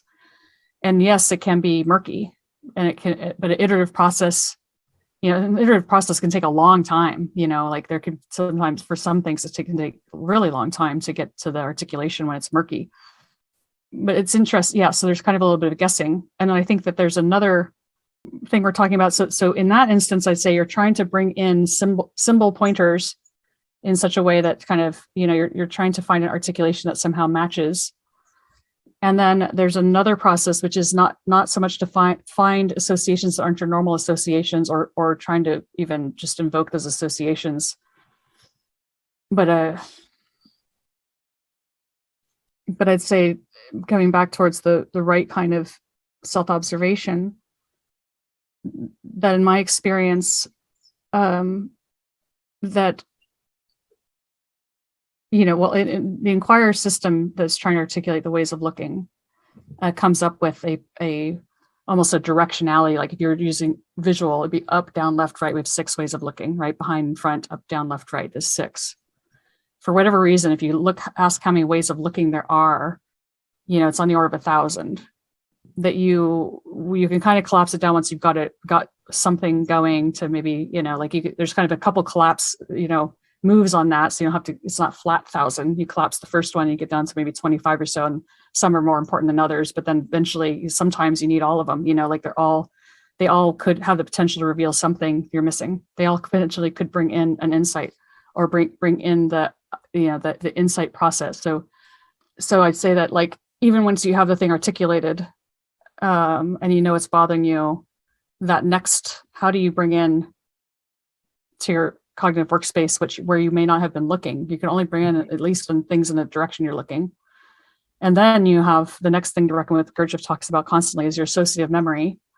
That the first thing that's going to be easiest to access is the stuff that you have already associated in that direction, if anything. So often you've associated nothing in that direction. So often just the ways of looking is incredibly fruitful, because you've never even tried to make the association, and you've never had the context where you even looked that direction. And as like more common people realize, I would say that is like astoundingly common, that people have never looked in a whole bunch of directions. We habitually only look in a few, and so that's one of the first insights when you have a comprehensive set, you start to recognize, is that, oh, there's giant categories of ways of looking I haven't even exercised. It's not, because any system, if you deconstruct systems into these ways of looking, trying to do that move, you can count how many ways of looking they have, it's usually like 5 to 50, maybe, not 1,000. So, you can kind of almost just like, you can map a lot of them into this kind of API thing that Inquirer is trying to capture, and just kind of say, well, here's the path of the ways. It won't be the exact wording of the question, but it'll be the ways. It'll be the same resonances that would reveal the same things, because it's activating the same sentience landscape. So then you have where I thought you were going with this, and where I think is important to go with it, is this idea that Gurdjieff speaks to, how do you get past those associations then at that point, right? And is the guessing enough? The guessing can kind of get you past it, but how good is the guesser? And then the problem with guessing socially is that, sorry, I have 2 more points to make. I'm sorry. First, I want to say the problem with guessing socially is that conversationally, if you're working with a person and they guess something and you say, I don't think that's it. And they say, what about this? And they say, I don't think that's it. You can't do 1,000 of those with a person. Like at some point you're going to want to feel like, let's just pick one, you know? But if you had a system, this is where technology can do a lot more than a person, that can say, well, you've already curated hundreds of these things you want, you know, like you can spend all day saying, no, you know, and you can go much faster. Like you can do millisecond scans of like, you know, things you've curated and say, no, that's it. That's not it. What about this? What about that? So the guessing, you can create your own guesser likely, and people are quite finite. Like there's not infinitely many things to guess once you kind of have this basic ways of looking categoric structure. Like there's only so many ways to, you know, only so many experiences you've had in life. There's only so many relationships you've had that are significant, you know, are any of those working for you? Are any of those working for you? That you can start to work that way and go really rapidly to try to find those associations. And I know Gurdjieff talks a lot about, this is now the art of memory part, not the art of truth, but to encode, you know, self-remembering. I think, I'm guessing a lot of his technology around encoding out in the world reminder factors and then infusing those as pointers to things like a method of loci, I think it's loci, LOCI, I never know how that's pronounced. That method for, you know, externalizing mind as a psychotechnology. But I want to come back and I want to give that back to you, but I did forget to make a second point a while ago on the social thing, which I think is really important, which is that when we have the tacit knowledge pointer system socially, that's not the same as what we're doing right now. Because right now, I think, or at least, you know, everything I'm saying with all this assertion I normally have, but it's the contentious podcast. So I can keep saying things with dramatic effect. But right now, if we take Ian McGilchrist's hypothesis to heart, that we are spending a predominant amount of our time by virtue of how we're being bombarded with the world in this captured mode, what is the social mirror of that mode? The social mirror in that mode, this is a fresh off the, you know, fresh thinking here, but when we come together, is tribalism. And what is that? Like the kind of tribalism that says insider, outsider, the warring instinct. Like there are ways we create collective fictions, which says, all I need to know from you is that we agree that's the enemy. And I don't care about anything else you say. Like, and it can be completely nonsense. Once I know we're a team against them, that's super important because I feel threatened right now. And I know who's on my team and who's on my side because I'm in constant threat. And that's how I'm going to be communicating to you, is about social equity, alignment, and signaling. And that's through quick, fast memes, shared fictions. And that is like a way, but that's not the way. And I think we have forgotten that's not the way. I think that if we were fully functioning, we would be coming together to do that with a beating drum and a shit ton of adrenaline and like just kind of high as fuck, because like we're getting like, it's like, you know, something stampeding at our tribe and we're going to go kill it off, or, you know, like it's like the aliens are coming, or like, you know, get the kids, and like a fire front is coming, like, you know, we're going to save the tribe, like we're threatened together, and the fire's over there, you know, and this coming, you know, we're doing this and shouting and like, you know, like that's a kind of cool thing we can do. We shouldn't like vilify that, you know, but we're doing it against each other.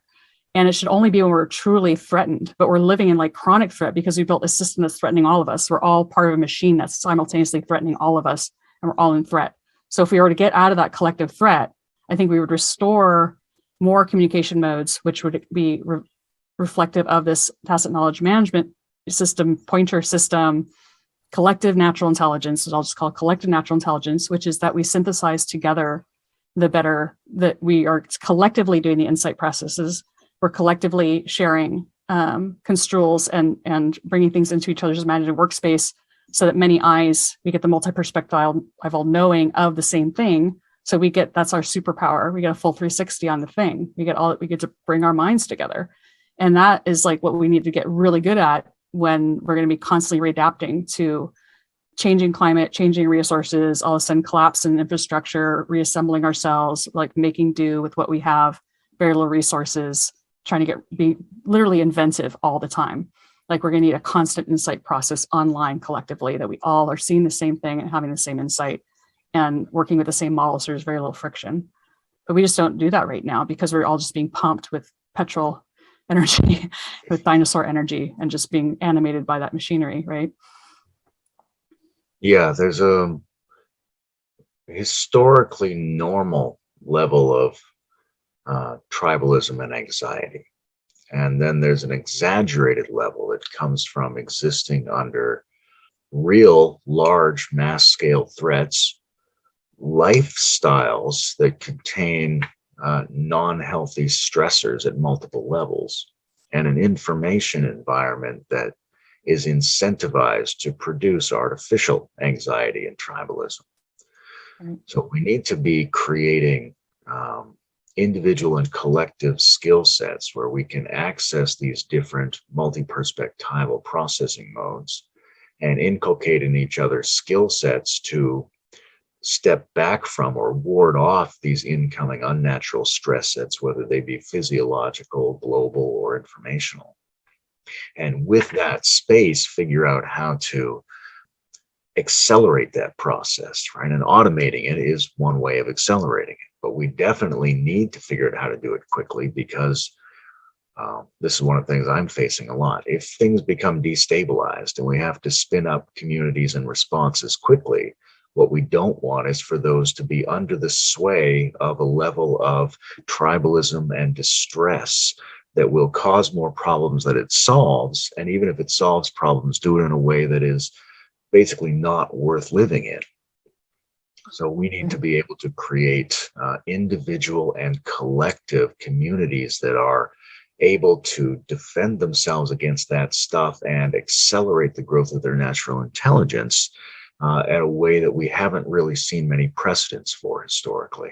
So that's one of the reasons I'm very excited about your project, and any project I hear about in which there may be the use of new tools and new ways of describing this in order to accelerate the process, because we can't, I mean, the normal historical Dharma production mode takes a long time and is hit or miss.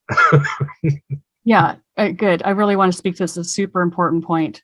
And I want to parallel what you said, the Dharma process, and like I'd kind of parallel that to like the expert facilitator process.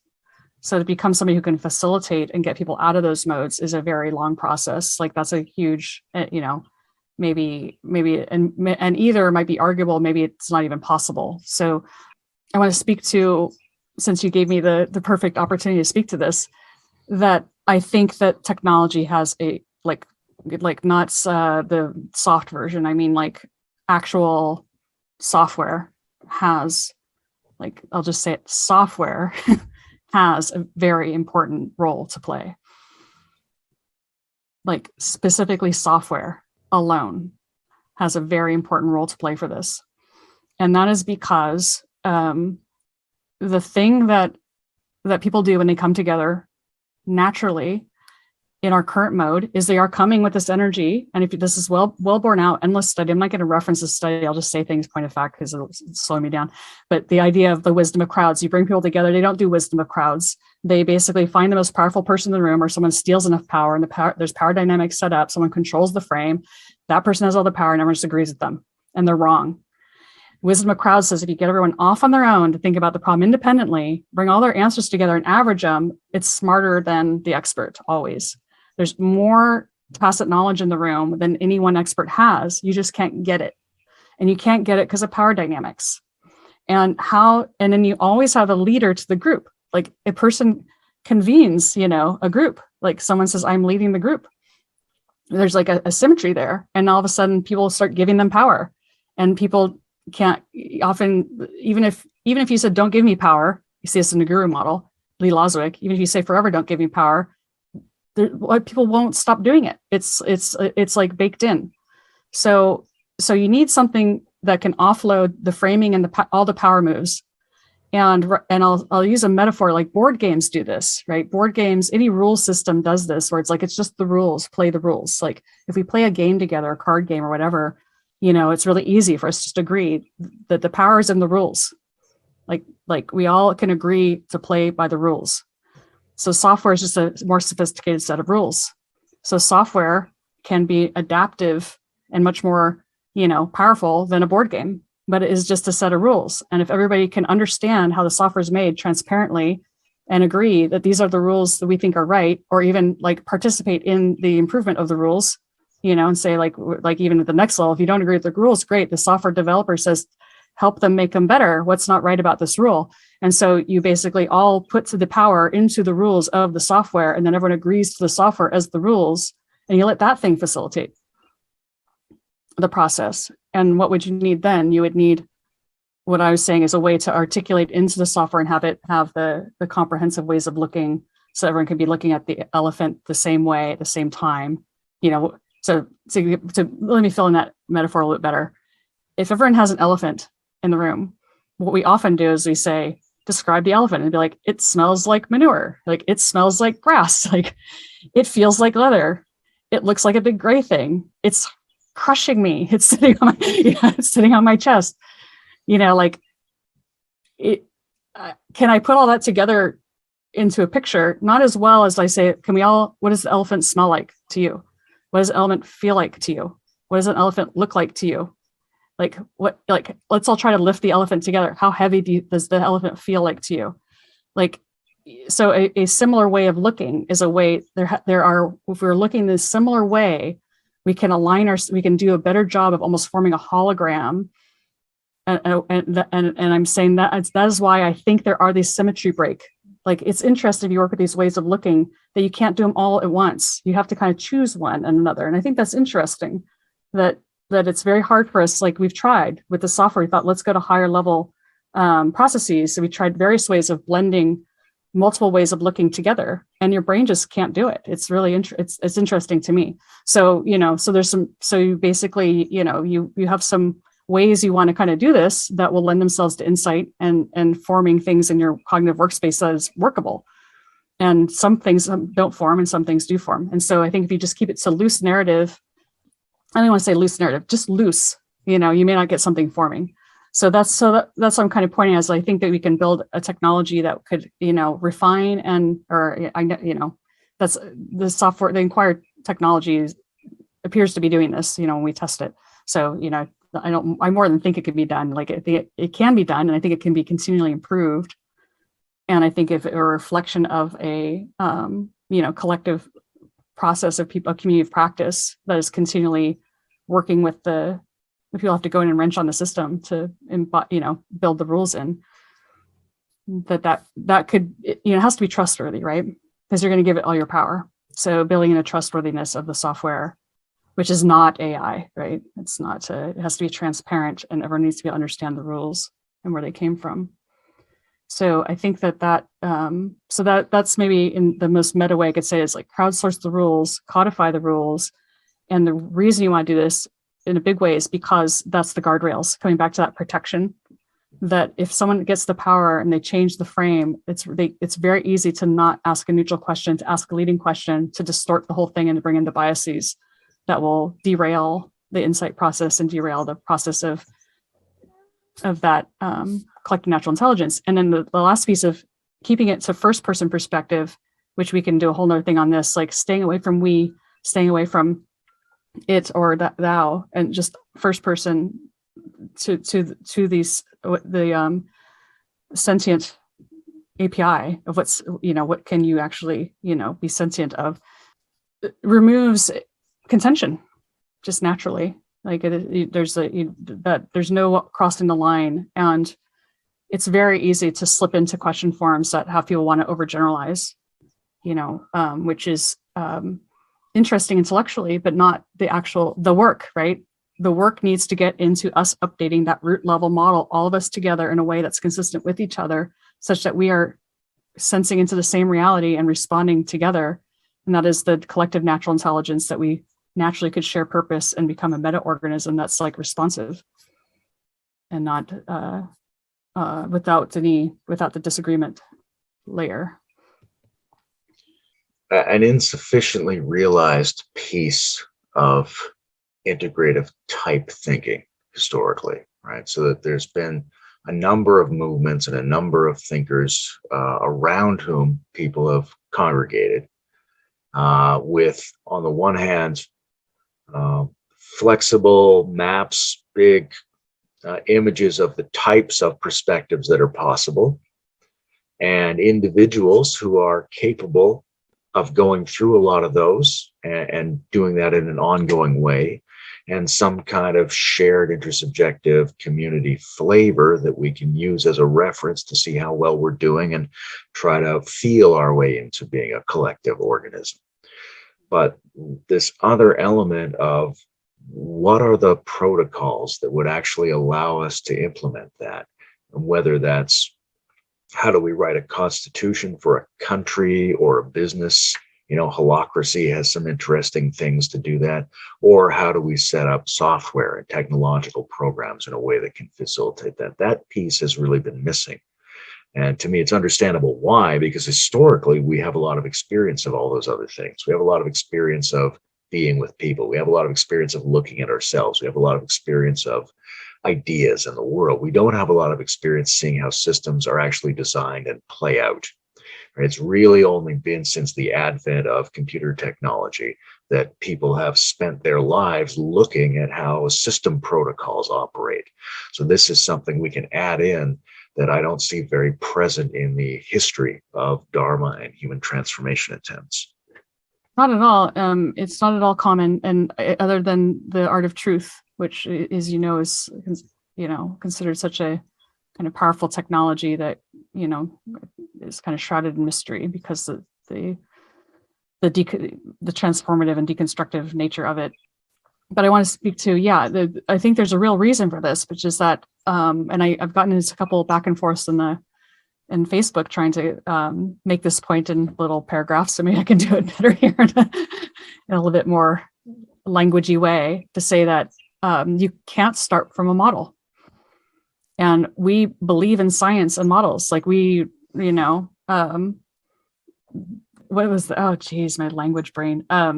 Venerate. I like that word we were using earlier. Bring that back into we venerate the who's the wisest, smartest of us all. It's some reductive physicist who has come up with, like Einstein, who came up with this fantastic reductive framework that's super powerful and crazy because he was working on a system that yielded to that kind of thinking. And that's, I think, a whole nother point we're going to get into later, which is that if you are in a position to, a physicist is looking for a system that'll yield to that kind of thinking. Like that's part of being a physicist, is saying, like, what is there any systems out there that can be defined in such a way that I can bring this kind of thinking to bear, so I can say something fundamental. It's not I bring fundamental thinking to everything. I think people may not understand that about the doing of physics is like you're just in this tiny little corridor, or most systems you can't define reasonable boundary conditions. It's not the system. There's no way to actually say anything about the system. Physics has nothing to say about it. So it's like, it's not so much. And so a lot of the doing of physics of like, we created this model that's very powerful and I'm very smart and I created this model. We love that. We venerate those models because they can be, they inform our intuition in such a strong way. And then we can orchestrate what we learn from that and test that into a building simpler, closed system technology, basically, like where we have all the control because we built the technology, we get to define the boundaries. If we can define the boundaries of the system, we can apply all these distilled laws to simple systems that physics works on because we can make the system simple. So it's a great way, physics is great in how much it's empowered our technology. But I think what people miss in general is like physics will be the first to admit not always the first, but it can say nothing often in the real world. So that is a bigger criticism, which I think we don't need to get into right now, of the thermodynamics. The application of thermodynamic arguments to anything but a few exotic systems is like completely misguided because the boundary conditions cannot be designed well enough to be able to make those kind of arguments. Those arguments are only for certain systems. And they got because they got called laws, they got overgeneralized. So we have a lot of misguided lore that'll be fruitful to create simple models, and that if we had this simple model of everything, that we'd have great insights, and that we should start with this model, and that should be the basis of creating a system. And this is just kind of these mental habits we're in. And I didn't, like I think I've said before, like I didn't build Inquire starting with a model, and I didn't understand that I was building Inquire when I started building it. I wanted a collection of open-ended questions to help people capture their tacit knowledge and share it like a memoir engine. I wanted people to capture what was important about their life and pass it on. So I built a system that was saying, well, how do I really capture that essence of like, what would I really want to know about a person's life? Like, what would I think they would want to pass on? The most distilled, what's most, the most the deepest, purest reflection of what's true for them. And in the systematic now kind of scientific approach of trying to collect all of those and to systematize and look at what the nature of them are and starting to understand those, like it was a language exercise.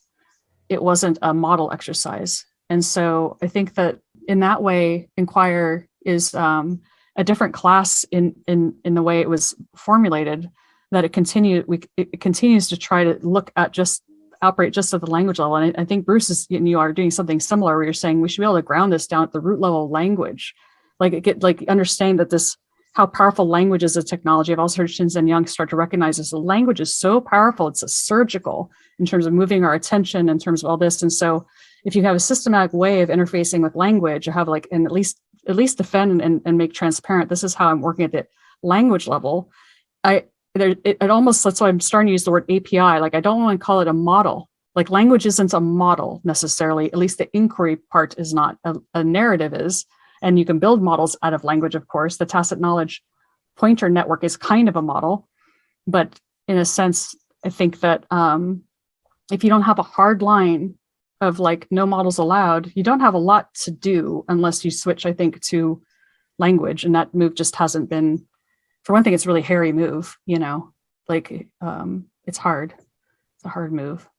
But yeah, I think that it's a different move. And just like the art of truth is different from art of memory. For all the arts of memory we have, the arts of truth were just a few historically, So, but I think the gestalt of where we're all going is moving towards that. I'm seeing this rising of process physics, a rising of understanding that the relations are going to be primary, which is what a lot of this is saying, is that it's not about the things, it's about the relationships. And what does that mean? It means that the things are emergent, but the relationships are somehow conserved. So that's the idea that you cannot cut that connection and get anything productive.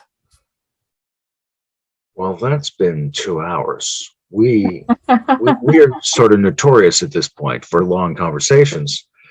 Is there anything else you really wanted to get into this conversation before we mercifully bring it to an end for anyone who's trying to listen or watch? So I think that let me go through my notes really fast, but I think that I do want to point out that the highlights about the takeaways that I think might be useful for people, that I feel like that a lot of people are trying to navigate right now, ecologies of practices, how to bring practices together, how to work with a teacher. And I think that I'd like to end on that note again, circle back to what we think the work and modern cognitive science has to say about that. And that basically the parasitic process looks like an agenda, control, power models. And you can start with those, but if you don't have a way that you're actively deconstructing, and what is the mechanism of deconstruction? The energy of deconstruction comes from being bothered, being uncomfortable. So finding the edge. So you can find the edge with inquiry, you can find the edge by changing environments, but that they're in the same sense with this, that in the same sense that there's a combinatorial explosion possible of psychotechnologies that are parasitic processes. And I think that anybody who's serious about wanting to address the meta crisis should have a meta process for asking themselves, is it possible what I'm doing is parasitic? You won't know because the placebo effect in psychotechnologies is so impossibly difficult. Hope is such a big, just our belief in models can just carry the day for years. And so this testing you're in a dream or not, this idea of going metacognitive on it, I think, and trying to outsmart all the non-productive ways to do work, I think should be highly valued. And I think that is what Gurdjieff highly values, is the study of all the failure modes through humanity, to ultimately say, if you're still having wars and you're still not loving each other, there's still work to do. Seriously, to the extent, that's the work. If that's still happening, and if that doesn't bother you, something's wrong, because it should bother everybody. It should bother you every time you're mean to somebody. It should bother you every time someone's mean to you, and it should bother you that we're all killing each other, and all these things should bother you. And that's the energy for it. And the idea that that it's not a simple trick right now. You have to build up special metacognitive skills, which is what he points to. You don't get it for free just wanting to do it. So there's some real meta work to do of the checking of whether or not you're being caught again and again and again. The not that by, spiritual materialism, all this, you're constantly going to get, there's mechanisms that you're constantly going to, and outside of you, that will take that energy for itself at every chance, unless you build up a way to defend against that. And the idea that, to me, this was the role of a spiritual teacher functioning, that psychotechnology existed, mixed with it, not, that it was out there. There was teachers out there, and are still teachers out there, that will fend off on your behalf. It's a mixed bag, but that's a function that is out there. And I think the people that still work with teachers recognize that. And there's still, I think, a lot to unpack there about, like, if you can't replace that function, don't knock it. It may come as a mixed bag, but let's try to improve that. And not, and I'm kind of wanting to take a stand for that a little bit of, like, there's, and it's a real service you can outsource. And it's a dangerous game, a very dangerous game. And so this is another reason I wanted to try to put it into the software, that people were to follow the process, inquire. The idea is that it's got these metacognitive moves that you can check, look for ways out, distancing, check your mood, check your various checks you can try to do. Am I dreaming? Am I dreaming? How can I get out of this?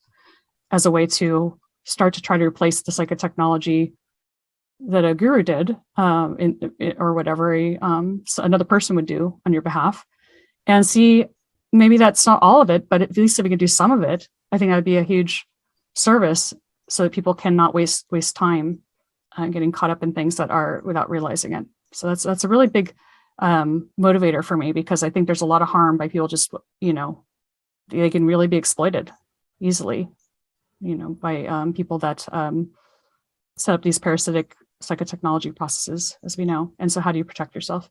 So I think Gurdjieff has a great map also. If people just were to read Gurdjieff, the tales is, they would start to see, like, him trying to elucidate all these mechanisms by which you kind of can be taken advantage of, or find yourself in processes you didn't want to be part of. I'm thinking of a pattern in my life when I was younger, and I used to sometimes bend over to tie my shoelaces or tighten them up, and I would straighten up not having done that. Reach for it, basically it's done, and then I'm like, well, that was odd. And what was creepy about it was the degree to which it just felt like it fit in with the normal experience, and I had to voluntarily allow myself to be more bothered by that, to appreciate it as an error mode relative to what I myself was trying to do. And that's, for me, it's a salient example of seeing that in a lot of areas of my life, and trying to appreciate that one of the basic functions of metacognition is a form of inquiry into the errors and failure modes and the limitations of what normal cognition is doing.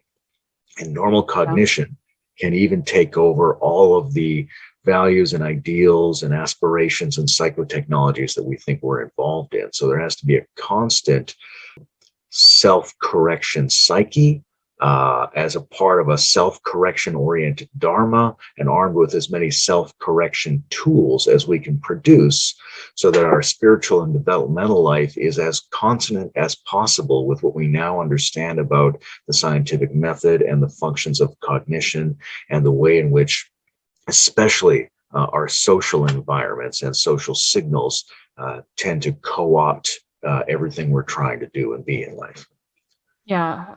I love that. I think that in my paragliding, I use it as a metaphor a lot. It's a life or death game, and we'll have there's a couple of feedbacks going on, which is that I had too big of a reaction to that, and I didn't have a big enough reaction to that. So, for instance, you see a big storm cloud on the horizon, but it's far away.